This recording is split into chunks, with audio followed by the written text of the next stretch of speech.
Yay! Hi everyone! On my last video, I talked about the dining table, and on this video, I will be talking about the side kitchen table that we absolutely love. So it's a very simple design. It just opens up like that, and then closes like this, super fast. The reason why I designed it is because I feel like nobody at Winnebago cooks, because they designed a kitchen that has so little cooking space, has only one burner, which to me, I don't know how people can cook with just one burner. So I designed this specifically to have a second burner or a second cutting station. And in my next clip, I will be showing how we use it as a cooking station, and then I'll do another little clip on the measurements, how I built it, and what to look for, and then I guess that's about it. So stay tuned for the next two clips. All right, here's the next clip on how we use it for cooking. So we open this up, and then Susie, if you come up here and show, this is another addition, actually a mod that I did that I will talk about in a future video. But I created an area here for an additional stove, and everything that I have in the Ekko that can rattle is inside these padded cases, and these are things for like Chinaware, and I actually spent a lot of time to find the right size that actually worked. So I will put a link on the description on this specific item here. And then this is another stove also that I will put a link on the description that I had on my Rebel. This is actually my second one. I sold my first one with the Rebel, and this thing works great. I think it was like, I can't remember, it was like under $100, and really like it. So anyways, this stove goes here, and you can either turn it to have a little bit more cord, or you can put it like this, and then it's a little bit tight, a little bit tighter. But it doesn't work really well plugged here, so I plug it here, and then here's my one stove. And then my other stove, we actually left it here where Winnebago put it, and so when we cook, we're kind of cooking like this in the corner, and then if we have to go to the sink, there's a little bit of shuffling to do here, but it works pretty well. And then this one can be moved, so if you're cooking something small here, you know, we do move it like this to get through. And Argo is barking. Are the coyotes here? Probably the coyotes. Anyways, so this is basically how we cook. And what I think is important is that you don't cook underneath here because it's so low to the microwave, that especially if you're boiling something. And talking about boiling, the other thing that we do that is important, I have put polyurethane on this wood. I don't use the cutting board that came with it just because it's another step, and it's like, I feel like the least step that you have to do when you cook, the more cooking you can do. And so we use this only for things that can't get things too dirty, like water, coffee, things like that. And then anything that could like make it greasy and stuff, we cook it here. And what we do is, these are extremely hard to clean if you get them dirty, so we just kind of put that there to kind of keep, you know, from spilling.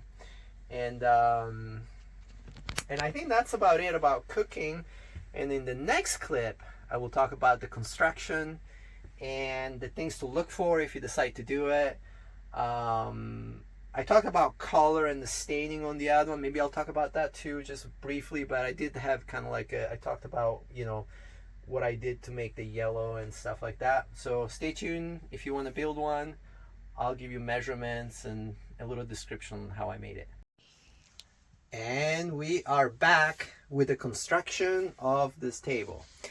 So I already talked about it on this dinner table, but this is a 1/2 inch birch, Baltic birch, and I used a jigsaw to do the corners, and then I use a router to round all the edges. And I did that so that if you bang into it, it's less likely to get chipped and stuff like that.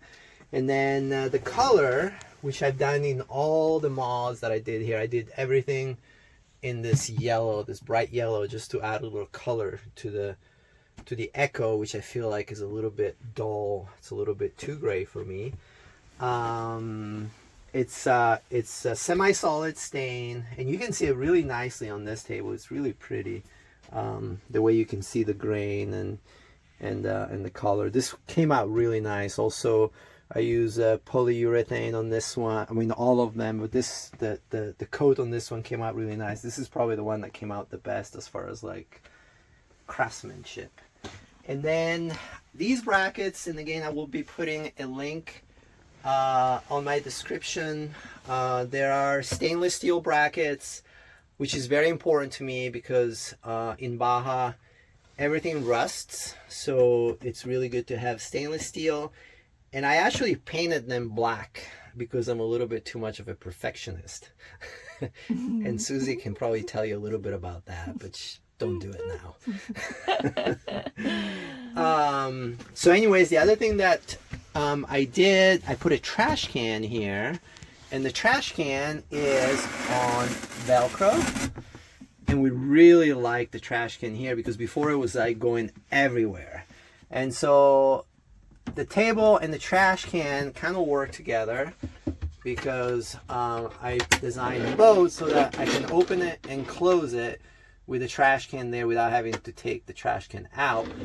The other thing that I did, I designed this so that I can walk outside while I'm cooking, because you always forget something outside that you need. So you can open the door and then you can just kind of go around it. And again, I did the round edge so that you don't get snagged. The other thing that I did, which I don't know if you have to do, but I removed the handle here. But you might not need to remove the handle, so I don't know. You will have to take measurements. If you decide to build it, you will have to take measurements and see if you have to remove the table. The other thing that I wanted to show, if Susie, if you come here, what we love about the trash can here is that when we're outside, we can just like, you know, use it from the outside. We can use it from the inside. The trash can here is awesome. And the other thing, we have a bungee cord here that will go around when we drive so that this thing doesn't rattle, so it stays secure. But this has been, I would love having it here because it was always in the way. So I kind of briefly talked about these brackets, and these are probably the most challenging things to install in this construction. You will have to remove the drawer. I removed these 2 drawers. And then you can go in from behind, and I used bolts that go through, and then I used washers. The plywood is strong enough to have just kind of like big washers in the back of these screws here. The challenging thing is making sure that these are perfectly parallel, and that is actually very difficult. And somebody probably will say like, what is wrong with you? That's not difficult. But if they're not perfectly parallel, it snags. So I ended up having to use a hammer to get it to actually close, to make it line up so that it closes well. So if you can get those parallel, you'll be in the game. And then as far as measurements, let's take some measurements here. So the table is about 16 inches wide, and it is, oh, I remember that, and it's almost 16 inches long, so it's almost a square. And I think that's about it for the construction of this table. And if you have any questions, feel free to reach out. And next video, I will be talking about the overhang storage that I built here, which is also an incredible amount of space that we really love. And then the other one on the other side there, that also adds quite a bit of space. All right, so see you next. Bye.